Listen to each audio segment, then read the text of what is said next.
नमस्कार। तो आज हम समझने वाले हैं गुरुग्राम यूनिवर्सिटी के उस ऑफिशियल नोटिस को जो मई 2026 की रीअपियर और इम्प्रूवमेंट परीक्षाओं के बारे में है। चलिए इस पूरे प्रोसेस को एकदम आसान बनाते हैं।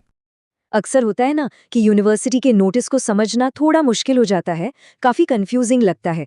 तो बस इसी को आसान बनाने के लिए हम ये सारी जानकारी एकदम साफ साफ और जल्दी से समझने की कोशिश करेंगे। तो अगर किसी को रीअपियर या इम्प्रूवमेंट परीक्षा के लिए अप्लाई करना है तो बिल्कुल भी चिंता करने की ज़रूरत नहीं है। हम एक एक करके सारे स्टेप्स को समझेंगे ताकि ये पूरा प्रोसेस एकदम टेंशन फ्री हो जाए। तो सबसे पहला और सबसे जरूरी सवाल, ये नोटिस आखिर है किसके लिए? चलिए पता लगाते हैं कि कौन कौन इसके लिए एलिजिबल है। तो ध्यान से सुनिए, ये नोटिस उन सभी स्टूडेंट्स के लिए है जो या तो किसी पोस्ट ग्रेजुएट कोर्स में है या फिर किसी इंटीग्रेटेड कोर्स में। और हाँ, ये सिर्फ इवन सेमेस्टर्स के लिए है, मतलब दूसरा, चौथा, छठा सेमेस्टर एंड सो ऑन। लेकिन एक बहुत ज़रूरी बात, ये नोटिस एम फार्मा और एमपीटी के स्टूडेंट्स पर लागू नहीं होता है। इसको लेके कोई कन्फ्यूजन नहीं होना चाहिए, ये बहुत क्लियर है। अब आते हैं उस पार्ट पर जिसका ध्यान रखना सबसे ज्यादा जरूरी है, डेडलाइंस। क्योंकि भाई यहाँ पर समय ही पैसा है और जरा सी देरी अच्छी खासी जेब ढीली करवा सकती है। तो देखिए, ये है फीस का पूरा स्ट्रक्चर।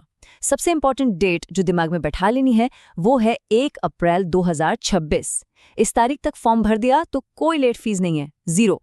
लेकिन अगर 1 अप्रैल की डेट निकल गई तो बस 7 दिन के अंदर यानी 8 अप्रैल तक लेट फीस लगनी शुरू हो जाएगी, और वो भी सीधे 1000 रुपए। और कहानी यहीं खत्म नहीं होती। उसके ठीक 8 दिन बाद 16 अप्रैल तक ये फीस डबल हो जाएगी, पूरी 2000 रुपए। और अब देखिए सबसे बड़ा जंप, अगर एग्जाम शुरू होने से 15 दिन पहले तक भी फॉर्म नहीं भरा तो लेट फीस, सुन के शायद यकीन न हो, पूरी 8000 रुपए है। तो मतलब साफ है, समझदारी इसी में है कि ये काम टाइम पर ही निपटा लिया जाए। ठीक है, डेडलाइंस तो समझ आ गए। अब आते हैं उस सवाल पर जिसमें अक्सर सबसे ज्यादा लोग उलझते हैं, आखिर सही वाला ऑनलाइन लिंक कौन सा है? चलिए इस कंफ्यूजन को हमेशा के लिए दूर करते हैं।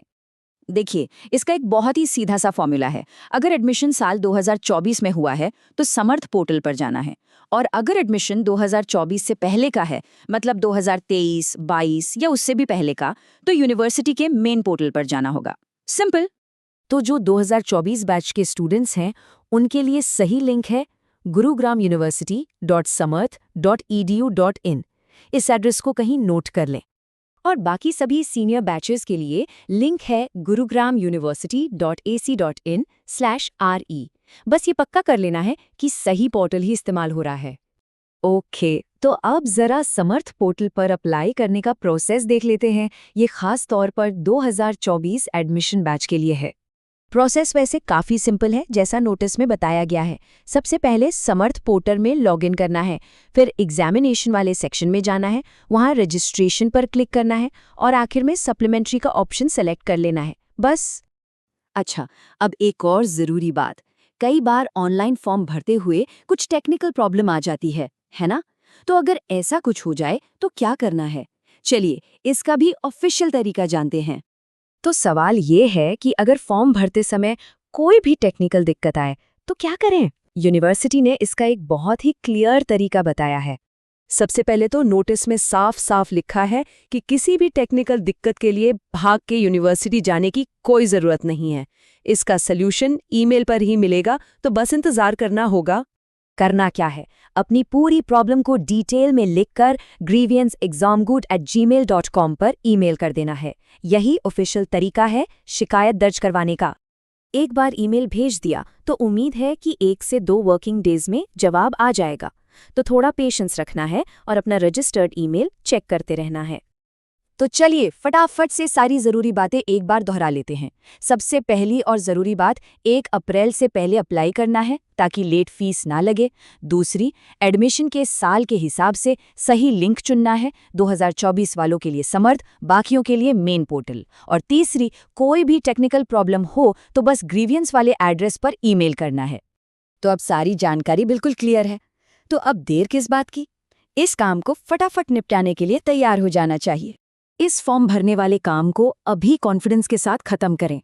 ताकि पूरा का पूरा फोकस सिर्फ और सिर्फ एग्जाम की तैयारी पर रहे। सभी को परीक्षाओं के लिए बहुत बहुत शुभकामनाएं।